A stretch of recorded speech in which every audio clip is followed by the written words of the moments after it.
You know, it's in our nature to see angels as beautiful and to see shayateen, to see devils as ugly. And in fact, we often associate that with people around us. So we'll say that she looks like a little angel or that he looks like a devil. And this is something that Allah subhanahu wa ta'ala even alludes to in the Quran, that the women in the time of Yusuf alayhi salam, when they saw Yusuf alayhi salam, they said that this is Malakun Kareem, this is just a beautiful angel. And the Prophet sallallahu alaihi wasallam as well, when he saw a man whose hair and beard were all unkempt and he came to the masjid that way, Prophet sallallahu alaihi wasallam told him he should comb his hair instead of coming to the masjid looking like a shaitan. So it's only natural that we associate these things. This is just in our fitrah, that angels are beautiful and that devils are ugly. However, we find instances in the Quran and the Sunnah where Allah subhanahu wa ta'ala describes angels with a very, very severe, harsh appearance. Now, we have to love them all. Allah subhanahu wa ta'ala tells us in the Quran, قُلْ مَنْ كَانَ عَدُوًا لِلَّهِ وَمَلَائِكَةً, that whoever is an enemy to Allah subhanahu wa ta'ala and the angels and the Rusul and the messengers and Jibreel and Mikal, then Allah subhanahu wa ta'ala is an enemy to the disbelievers. So that means we have to love Malik, the keeper of hellfire. We have to love Israfil, who blows the horn. We have to love the two angels that will ask us in the grave. Though we fear them, we have to love them. The keepers of hellfire, Allah subhanahu wa ta'ala calls them ghiladun shidad, that they are very severe in their appearance. The Prophet ﷺ, even when he saw Malik, when he saw,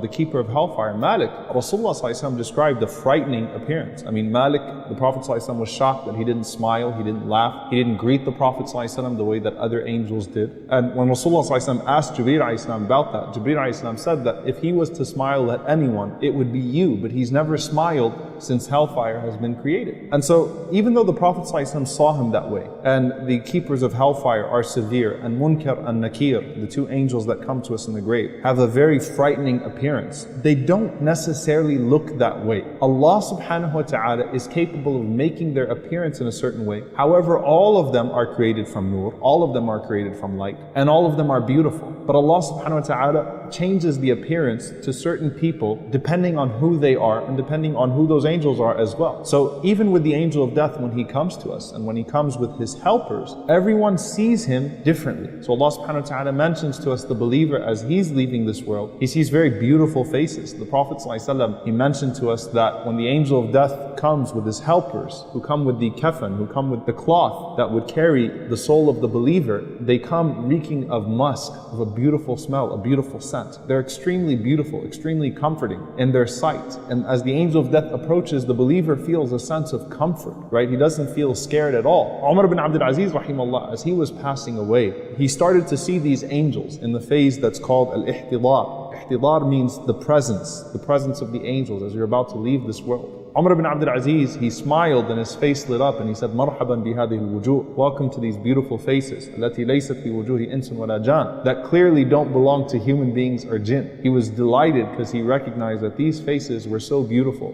that they could not be anything but angels. As opposed to the disbelievers, as opposed to corrupt, evil people, the Prophet ﷺ mentions a very frightening appearance that would cause the soul to actually hide within the body and these angels to scream at that soul and to rip it out of the body. May Allah protect us. But that tells you something, that Allah Azza wa Jal can change the appearance based upon who you are. And so if you are a beautiful person, then you will only see beautiful angels. You'll never see any angels that would have a frightening appearance. They would only be beautiful. Allah subhanahu wa ta'ala also sometimes allows the angels to come in human appearance. So Jibreel alayhi salam, who's the greatest of them, came in human appearance at times. Allah mentions to us the guests of Ibrahim alayhi salam, when they came to Ibrahim alayhi salam to give him the glad tidings of Ishaq, and after Ishaq as well, Yaqub. Now they still couldn't eat or drink, right? So they still couldn't escape that part of the limitation on their desires, and that caused Ibrahim ﷺ to fear them. But nevertheless, they had a human appearance. Likewise, we see the handsome young men that were sent to Lut ﷺ, the people of Lut ﷺ. The same angels, of course, appeared to the people of Lut as handsome young men, as a fitna to them. Maryam ﷺ, when she sees Jibreel ﷺ, تَمَثَّلَ لَهَا بَشَرًا سَوِيًّا, Jibreel appeared to her as a complete human being, a beautiful human being. And sometimes even in human form, the angels can can come to people that aren't prophets, people that aren't necessarily receiving any form of divine inspiration. Allah subhanahu wa ta'ala sometimes sends them as a test or as a bushra, as a glad tidings to a person. Rasulullah sallallahu alaihi wasallam, he mentions to us in a hadith narrated by Abu Hurairah radiallahu anhu that there was a man that was visiting a brother of his in a village, and Allah subhanahu wa ta'ala sent an angel to him on the road. This is not a prophet, just a regular man. And the angel said to him in the form of a man, "Where are you going?" And he replied, he said, "I'm just going to visit, a brother of mine that lives in such and such village." And the man responded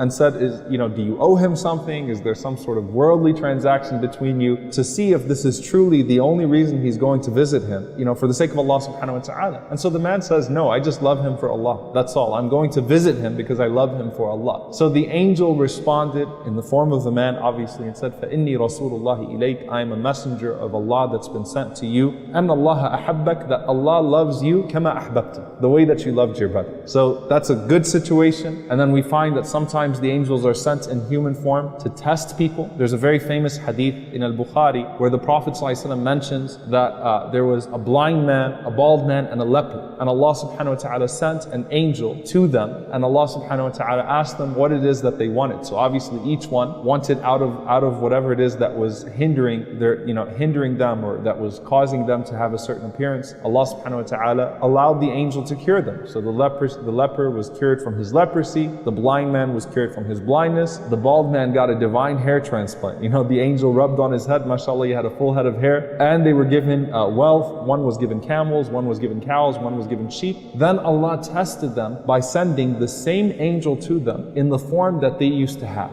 So the man that used to be blind saw a blind man, and so on and so forth. So they're capable of that as well when Allah subhanahu wa ta'ala decides. And finally we find Musa alayhi salam. There's a very peculiar hadith with Musa alayhi salam that Rasulullah sallallahu alaihi wasallam says, and this is an authentic narration, that when the angel of death came to Musa alayhi salam, Musa alayhi salam punched him in the face and his eye fell out. Right? And that could be literal or just to show the impact of the hit of Musa alayhi salam. And the angel went and complained to Allah subhanahu wa ta'ala. Allah restored him obviously. And then he came back to Musa alayhi salam explaining who he was. So some of the scholars, some of the commentators, they say that Musa didn't actually know that he was the angel of death because he came in the form of a man. And he thought that he was just someone snooping around his house that just entered into his house. And that's why Musa alayhi salam reacted that way. In any case, we find that they're able to assume many shapes and many forms. Now, a lot of people will say, well then can I see human angels? It's very unlikely, and the last thing you should assume if you saw something strange is that you just saw a human angel. However, Allah knows best it can happen, and we ask Allah subhanahu wa ta'ala that we're surrounded by the malaika in whatever form they may be.